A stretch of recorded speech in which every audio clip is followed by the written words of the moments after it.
And I want to say this to the television audience, because people have got to know whether or not their president is a crook.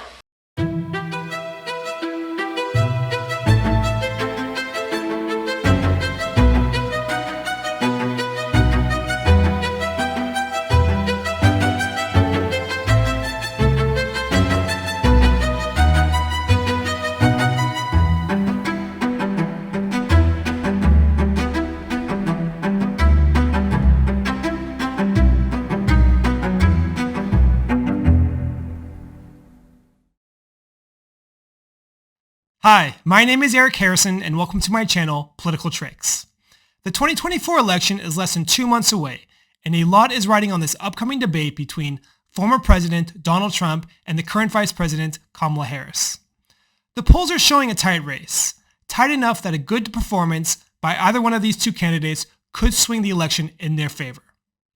Now, there are some people out there who say that debates don't really matter because they believe that most people are determined to vote their ideological differences no matter how badly their candidate performs, or no matter what the opposition says. But I disagree, because presidential elections in this country are determined by a handful of states known as swing states. These are the rare few states that sometimes vote Republican and sometimes vote Democrat. And therefore, this proves there are people out there who aren't loyal to one side and who can be convinced to vote one way or the other. And what's an example of this actually happening? Case in point, the 12 districts in Michigan, the 22 districts in Wisconsin, and the enormous 31 districts in Ohio that had voted for Obama in 2012 switched up and were the deciding factors that put Trump into office 4 years later in 2016. Now, Obama and Trump couldn't be more different in behavior, but they are similar in that they both had populist messages, and similar in their ability to convince the constituency to vote their way. And it is conceivable that they might have done this during a debate. The first time it's believed that a debate actually determined the outcome of an election was in 1960, when John F. Kennedy won a very narrow victory over Richard Nixon by a slim 0.2% of the vote, or about 112,000 votes. It's believed by many that the slim margin of victory was due to the fact that John F. Kennedy came off better to those who watched the televised version of the debate. So from what we've seen, it's clear that a debate can have some kind of impact on an election. It's certainly believed to have had an impact on the 1992 election when George Bush Sr. checked his watch during a debate and didn't listen to this young woman's question.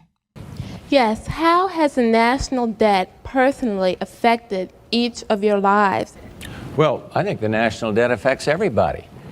Obviously, it has a lot to do with interest rates. It has. She's saying you personally. On a personal basis, how has it affected you? Has it affected you personally? Well, I'm sure it has. I love my grandchildren. I want to think that.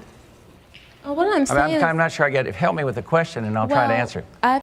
Now watch as Bill Clinton swoops in to steal the initiative away as he charms a national audience of tens of millions of potential voters with his genuinely empathetic, pointed answers. Tell me how it's affected you again. You know people who've lost their jobs and lost their homes? Well, I've been governor of a small state for 12 years. I'll tell you how it's affected me. Every year, Congress and the President sign laws that make us do more things, it gives us less money to do it with. I see people in my state, middle-class people, their taxes have gone up in Washington and their services have gone down, while the wealthy have gotten tax cuts. I have seen what's happened in this last 4 years when, in my state, when people lose their jobs, there's a good chance I'll know them by their names. During a debate, the entire country is watching. And unfortunately for Rick Perry, they all saw this major gaffe that was probably the deciding factor in him ending his campaign. It's 3 agencies of government when I get there that are gone. Commerce, education, and the, what's the third one there? Let's see. You can't name the third one? The third agency of government, Yeah. I would do away with the education, the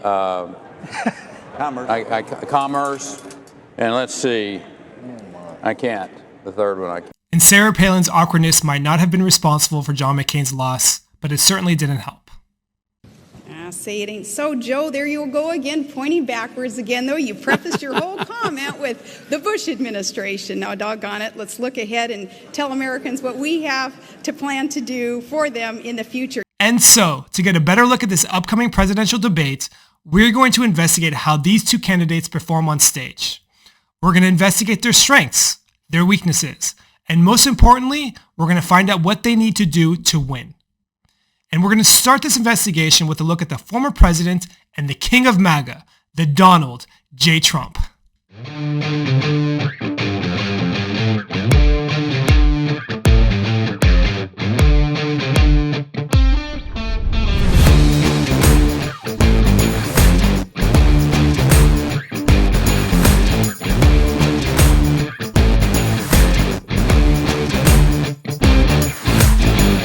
Because you'd be in jail.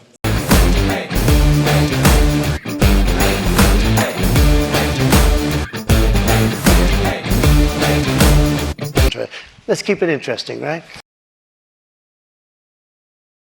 I think Donald Trump, he could win a prize for the greatest debater in modern American history. Okay, so let's get right into this.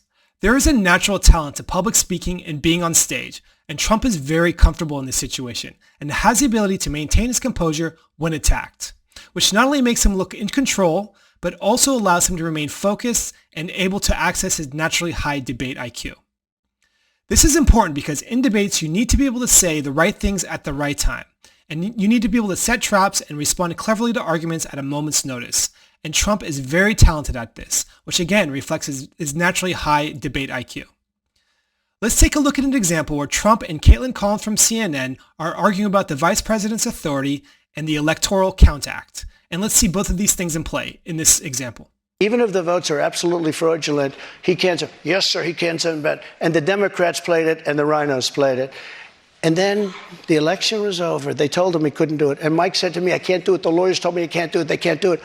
But the lawyers were wrong, because right after the election, they all met, the rhinos and the Democrats, and they worked out a plan to make sure that future vice presidents don't do what I said you could do. That's not what happened. You're referring to the Electoral Count Act. I've read that. There is no authority. No, legal experts, including Republican legal experts, say that he does not have that authority, Mr. Caitlin, President. But I want to move on. Why did they change the law then, saying that you can't do it? They didn't change the law. They strengthened the law because they were worried about presidents exploiting. They strengthened it, meaning you could do it. That's not what it means. Thank you. So in this example, we see Trump calmly explaining his position. But Caitlin Collins goes on the attack quickly and forcefully. She rapid fires a strong statement at him to tell him that he's wrong, and then she tries to move on to another topic. But Trump maintains his composure and cleverly poses a very simple but broad challenge question to bait in a response from her. And when the moderator tries to argue that change the law actually means strengthen the law, he delivers his response as though it's the final word, with total confidence, and the crowd cheers and accepts this. So you might be thinking right now, like, what actually just happened there? The crowd got all loud and confusing, but like, who's actually right in this situation? And unfortunately, when it comes to voters and politics, it doesn't matter. Because Trump sees the initiative, he cleverly baited her into a trap, and he made the statement as though it was a final word. And the cue that he gave the audience from this clever move was that he was the winner. And they, acted accordingly. They started cheering. And you know what? They're right, because in politics, most people would rather be right and with the crowd than be wrong and against it. So Trump was the winner. Debates in general are tricky. And oftentimes a moderator will ask questions that a candidate is just not ready for. But some people are incredibly talented at thinking on their feet and giving a good answer anyway. And Donald Trump is definitely one of those people that has mastered this art. Let's take a look at an example where Donald Trump answers a tough question that it doesn't seem that he prepared for.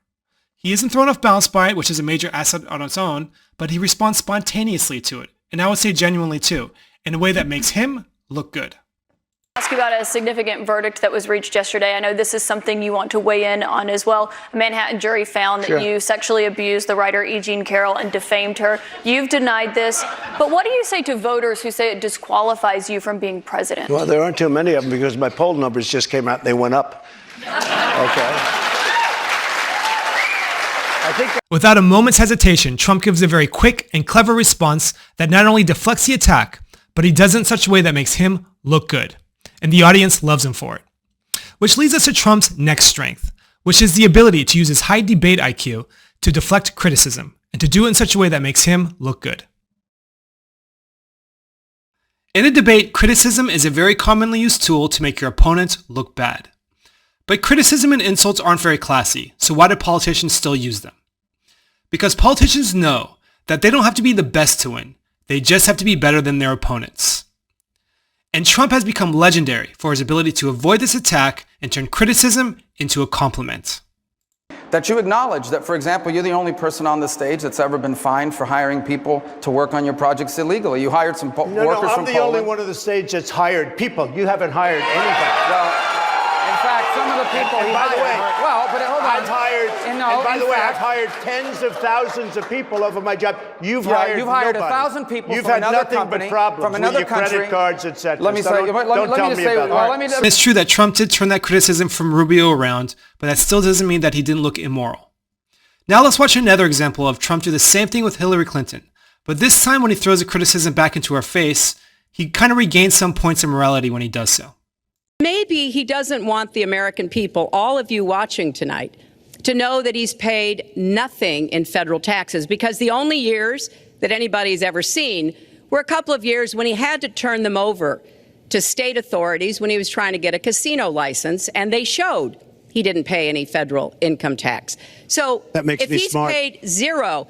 So in this clip, Trump deflects Hillary's criticism in a very Trump way, which is to turn it confidently into a compliment.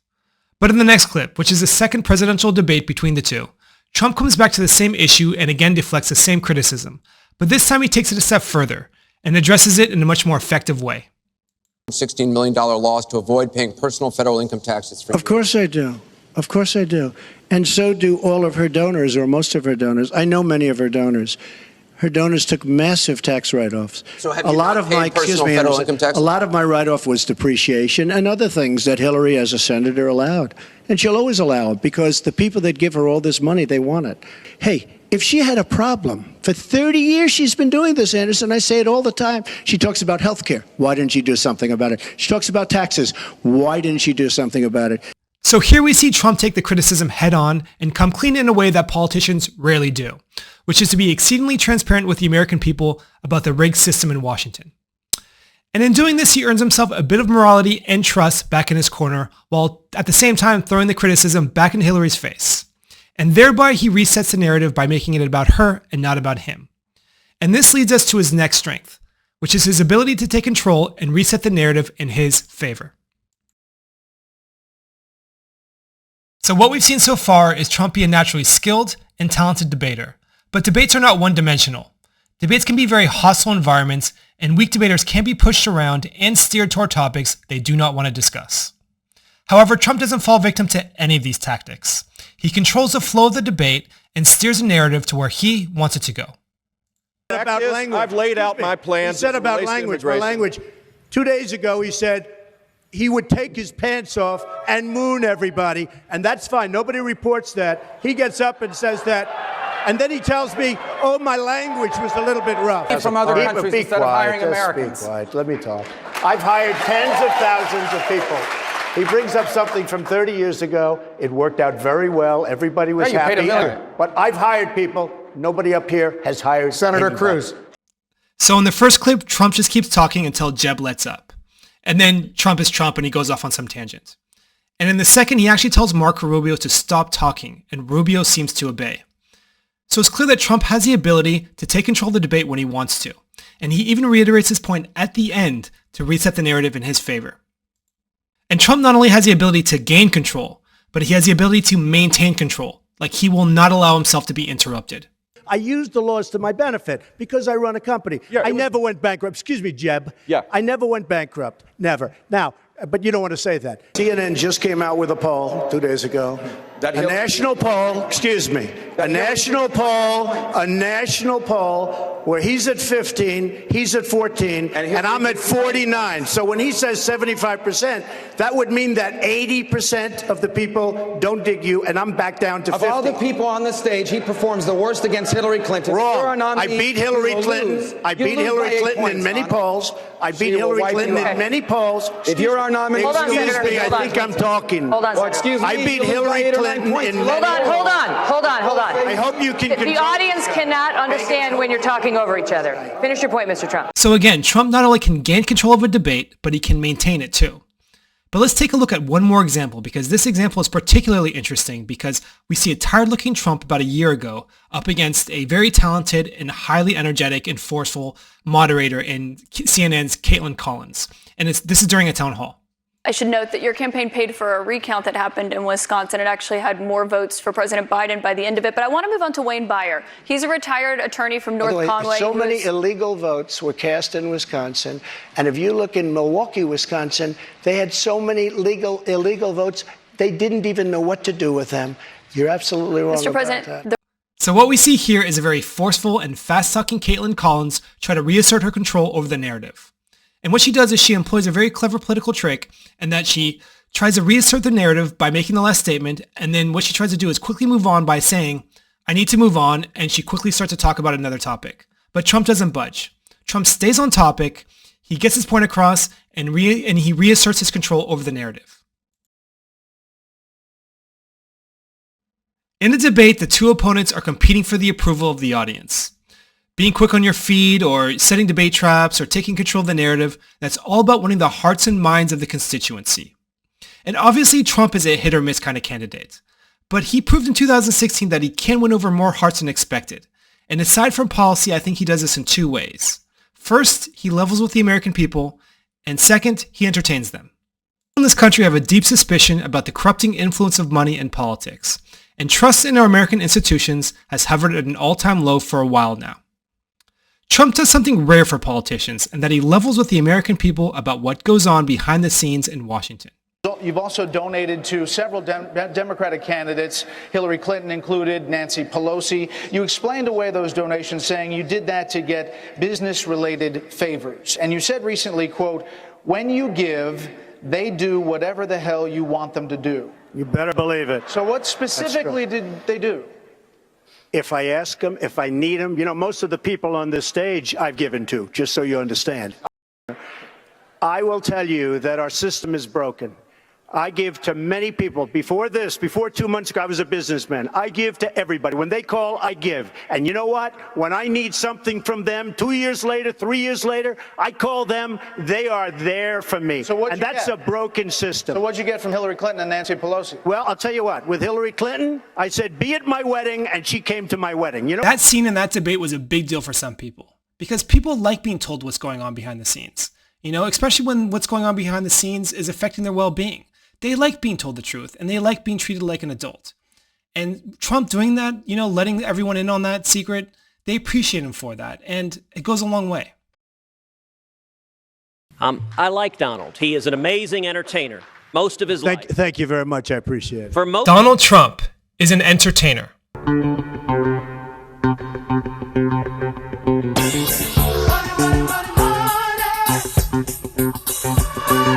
Trump had his own TV show. You're fired. Trump has been appearing on talk shows. He's been doing cameos in major motion pictures, and he's been on the nightly news. Maybe the most eligible bachelor in America. Please welcome Donald Trump. I mean, Trump even had his own roast. What's the difference between a wet raccoon and Donald J. Trump's hair? A wet raccoon doesn't have $7 billion in the bank. He's been building his brand on stage for decades now, and he's had a shock effect on the American consciousness. And when he brings his well-known celebrity to the debate stage, he makes the audience laugh and cry with his outrageous antics. My mom is the strongest woman I know. She should be running. This is not about my family. This is a tough business to run for president. I know. You're a tough guy, Jeb. And we need to have a leader that is real tough. You've called women you don't like fat pigs, dogs, slobs, and disgusting animals. Your Twitter account... Only Rosie O'Donnell. No, it wasn't. Look at how many people are laughing here. The entire auditorium has exploded in laughter. And even Megyn Kelly can barely hold it down. The guy's just funny. He just is. Thank you. For the record, it was well beyond Rosie O'Donnell. Yes, I'm sure it was. Your Twitter... And that's the best part right there. He just cops to it. He's like, yeah, I'm sure it was. Look at those hands. Are they small hands? And this last one is really crude and just ridiculous. And but it's so outrageous that people find it funny. Something else must be small. I guarantee you there's no problem. I guarantee it. All right. Okay. Moving on. Okay, Senator Cruz. I mean, look at all those laughing faces back there. You it's just say ridiculous. That you are the true So I guess the concept here is pretty simple. People like entertaining people. People like people who can make them laugh. And people like cool people. And Donald Trump, I mean, he's politically incorrect, he's funny, he's edgy, he's confident, he's rich, and therefore in the eyes of many people, he's kind of cool. And though I can't prove this, I bet you some people might even vote for the cool person over the right person. And at the very least, it makes him seem better than his opponent in at least one respect. And in a competition where the high bar is being better than your opponent, those extra points mean a lot in a debate. We just went through Trump's strengths. We saw his high debate IQ, which includes his composure. We saw his ability to respond appropriately to criticism. We saw Trump's ability to reset the narrative. And then we saw Trump's ability to connect with the audience. Now let's see all this in one scene, like all this put together in just one clip. What Donald Trump did was use eminent domain to try to take the property of an elderly woman on the Strip in Atlantic City. That is not public purpose. That is downright wrong.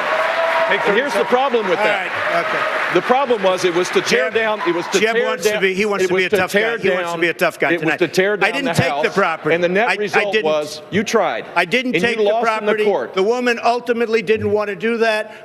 That is not true. And the it was simple great that fact I is, didn't. to turn this into a limousine parking lot for his casinos is not a public use. And in Florida, based on what we did, we made that impossible. It is part of our Constitution. That's the better approach. That is the conservative approach. Mr. Trump, take 30 seconds. Let me just, he wants to be a tough guy. A lot of times, you'll have, and it doesn't work very well with How tough is it to take property from an elderly woman? Let me talk. Quiet. How tough is it? A lot of times, that's all of his donors and special interests out there. So, that's what it is. That's what, and by the way, let me just tell you, we needed tickets. You can't get them. You know who has the tickets for I'm talking about to the television audience? Donors, special interest, the people that are putting up the money. So it is. The RNC told us we have all donors in the audience, and the reason they're not loving me, the reason they're not loving me is I don't want their money. I'm going to do the right thing for the American public. I don't want their money. I don't need their money. And I'm the only one up here that can say that. Eminent domain, the Keystone Pipeline, do you consider that a private job? I consider it a public use. No, let me ask you, Jeb. Do you consider the Keystone Pipeline private? Is it public or private? It's a public use. Oh, really? A public use? No, Yeah. it's a private job. It's a public use. It's a private job. Established by the courts, federal, state You courts. wouldn't have the Keystone Pipeline that you want so badly without eminent domain. All right, gentlemen, you wouldn't have massive, excuse me, Josh, you wouldn't have massive factories without eminent domain. Gentlemen, we do have to move forward. So it's clear from this clip that Trump has the ability to weave it all together.